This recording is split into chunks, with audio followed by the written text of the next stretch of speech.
Hello friends, welcome back to my channel. This is the episode number 11। So let get start. कहानी की starting में हमें दिखाया जाता है कि सभी लोग जो है वो सीमो और जिंग की शादी की बात कर रहे होते हैं, जहाँ पे जिंग जो है वो सीमो से शादी करने के लिए मना कर देता है और सभी को बता देता है कि एक्चुअली में वो सीमो से शादी इसलिए नहीं कर सकता क्योंकि वो किसी और को पसंद करता है। जिस पर सभी लोग उससे पूछने लग जाते हैं कि अब वो कौन है, एंड वो बता देता है कि एक्चुअली में वो रोंग है। एंड रोंग का नाम सुनने के बाद ये सभी लोग काफ़ी ज़्यादा शॉक होते हैं और उससे कहते हैं कि रोंग के बारे में वो किसी भी तरह से कुछ भी नहीं जानते हैं और ये शादी जो है उनके फादर और मदर ने फिक्स की थी, इसी वजह से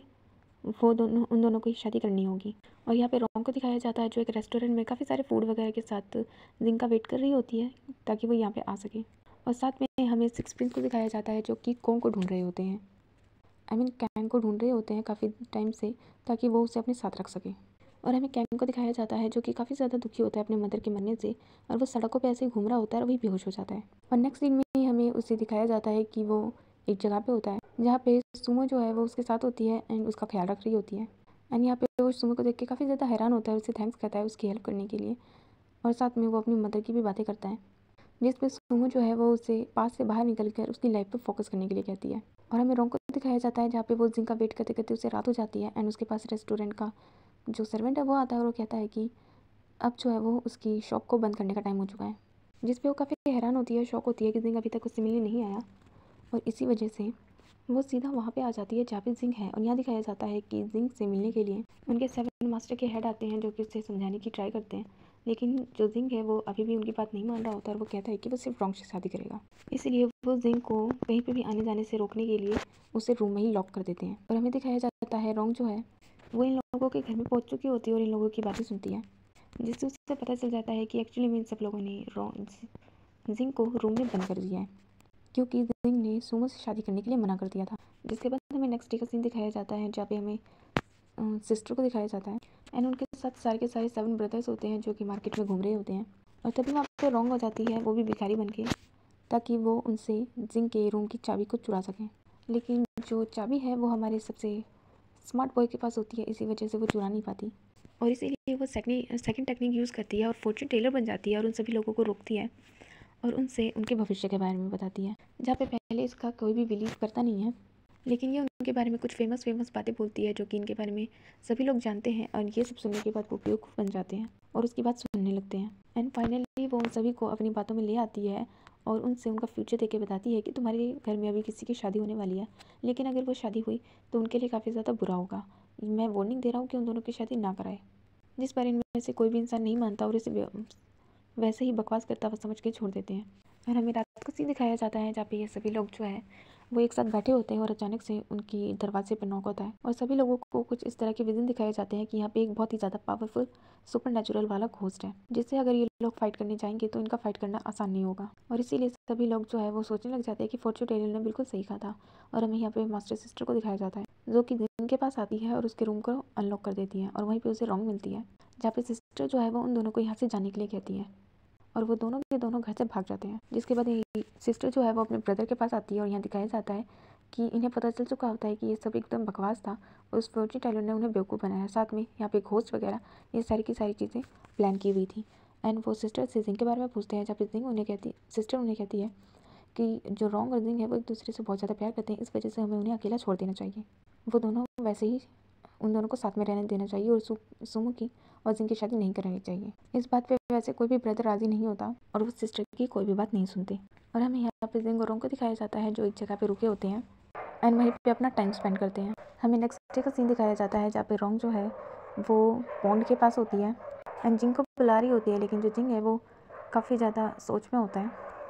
जिसके पास रोंग आती है और उससे कहती है कि आखिर वो क्या सोच रहा है। जिस पे जिंग उसे बताता है कि एक्चुअली में उसके मास्टर ने उसे काफ़ी टाइम से इतना बड़ा किया, उसकी मदर ने भी उनके लिए बहुत कुछ किया और उसे बिल्कुल भी अच्छा नहीं लग रहा अपने मास्टर को इतना ज़्यादा सफ़र करते हुए छोड़कर इस तरफ यहाँ से भाग के आना, क्या वो दोनों यहाँ से वापस चली जाएँ। जिस पे जिंग उसे कहती है कि अगर वापस जाने के बाद उन लोगों ने उसे फिर से लॉक कर दिया और हम दोनों वापस कभी नहीं मिल पाए तो। जिस पे जिंग उसे समझाता है कि ऐसा कुछ नहीं होगा, वो अपने मास्टर्स को मना लेगा। लेकिन जो रोंग है वो कहती है कि ऐसा नहीं हो पाएगा, क्या तुम चाहते हो कि मैं तुम्हारी लाइफ से चली जाऊँ? अगर ऐसा है तो मैं अभी जा रही हूँ। जिस पर जिंग उसे रोकता है और कहता है कि ऐसा नहीं है, बल्कि मैं तुम्हें बहुत ही ज़्यादा पसंद करता हूँ, तुम्हारे साथ ही रहना चाहता हूँ, मैं सुमो से शादी कभी नहीं करूँगा और यही बात मैं तुम्हें बताना चाहता था। और एक तरह से ये यहाँ पे अपना लव कन्फेस करता है, जिस पे रोंग भी उसे यस कह देती है और ये साथ में वापस से सिटी जाने को तैयार हो जाते हैं।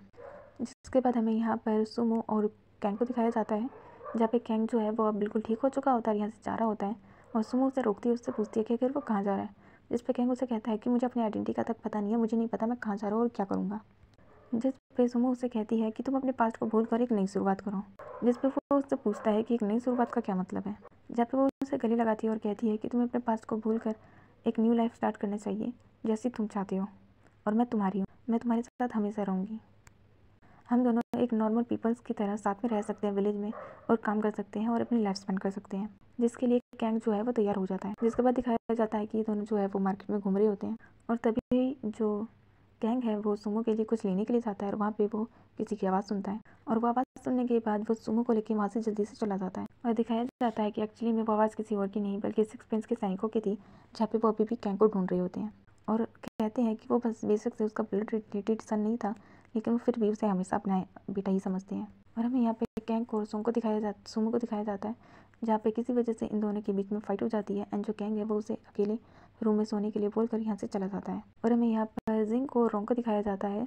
जो कि आपस में काफ़ी ज़्यादा इंजॉय कर रहे होते हैं, और ऐसे ही इंजॉय करते करते जिंग जो है वो पानी की काफ़ी ज़्यादा गहराई में चला जाता है, एंड उसे तैरना नहीं आता, इसी वजह से रोंग उसे आगे बचाती है। एंड जो जिंग है वो उसे बताता है कि उसे स्विमिंग नहीं आती, जिस पर रोंग जो है वो उसे स्विमिंग सिखाती है। जिसके बाद दिखाया जाता है कि ये दोनों अपने लिए फूड प्रिपेयर कर रहे थे, चिकन, और आपस में बात करते हुए काफ़ी ज़्यादा खुश हो रहे होते हैं। तभी उनके पास एक पर्सन आता है जो कि काफ़ी ज़्यादा मार्शल आर्ट में अच्छा है, और उसे देख के रोंग उसे पहचान लेती है, और इसीलिए वो उसे अपने साथ बिठाती है और उसे चिकन ऑफर करती है और उसे खाने के लिए देती है। एक तरह से वो अपने उनके सामने बहुत अच्छे नंबर बढ़ा रही होती है अपने, और वो कितनी ज़्यादा अच्छी है ये दिखा रही होती है। जिस पर वो अंकल जो है वो भी काफ़ी ज़्यादा हैप्पी हो जाते हैं और कहते हैं कि उन्होंने इतना अच्छा चिकन कभी नहीं खाया, और ये सब लोग वो उसे फ्री में दे रहे हैं। जिस पर पहले तो ये सारी चीज़ें उस पर समझ नहीं पाता, लेकिन जैसे ही वो अंकल खाना वाना खा के जा रहे होते हैं तभी उन्हें रोंग रोकती है और उनसे अपने मार्शल आर्ट की ट्रेनिंग के लिए कहती है, ताकि वो उनको उनके स्पेशल मूव सिखा सके। जिस पे पहले तो वो अंकल भी काफ़ी ज़्यादा हैरान हो जाते हैं और उसे मना कर रहे होते हैं। एंजिंग भी रोंग को रोकने का ट्राई करता है, लेकिन जो रोंग है वो बिल्कुल नहीं मानती और उन्हें अपने साथ अपने घर ले आती है, जहाँ पे वो उन्हें फूड बना के खिलाती है और फिर से उन्हें अपनी टेक्निक वगैरह सिखाने की बात करती है, जहाँ पे काफ़ी मनाने के बाद फाइनली वो अंकल मान जाते हैं। जिसके बाद वो दोनों जिंग और रोंग जो है वो दोनों फाइट करके अंकल को दिखाते हैं, जहाँ पे वो अंकल जो है वो उनकी फाइट में ज़रा सा भी इंटरेस्ट नहीं लेते और उन दोनों को कहते हैं कि उनकी फाइटिंग स्किल्स जो है वो बहुत ही लो लेवल की है, उन्हें उनकी फाइटिंग स्किल्स सीखने के लिए बहुत मेहनत करनी पड़ेगी। जिस पर रोंग जो है वो उन्हें नींव पे बैठ के सॉरी कहती है और उनसे कहती है कि वो उनकी सारी बातें मानने को तैयार है, लेकिन वो अंकल जो है वो फिर भी उन्हें मना करके यहाँ से चला जाता है और इसी पॉइंट पे हो जाता है हमारा एक्सप्लेनेशन ओवर। सो प्लीज़ मेरी वीडियो को लाइक करना, सब्सक्राइब करना, एंड प्लीज़ कमेंट कर देना कि कैसा लगा। Bye bye.